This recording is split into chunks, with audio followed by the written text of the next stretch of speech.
Kaleshwaram project మీద గత ప్రభుత్వం 94,000 కోట్ల అప్పు తీసుకొచ్చి ఖర్చు పెట్టిన తర్వాత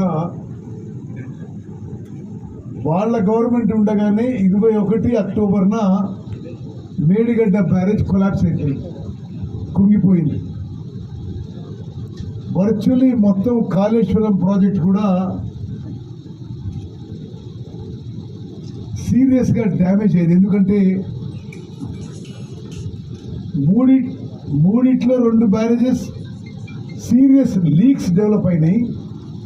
మేడిగడ్డ బ్యారేజ్ స్ట్రక్చరే కొంత భూమిలో కుంగిపోయింది. మరి ఏ విధంగా ఇది తెలంగాణ ప్రజానీకానికి నష్టమో మీ అందరూ ఆలోచన చేయండి. ఆ 94,000 కోట్ల రూపాయలపై వడ్డీ కడుతున్న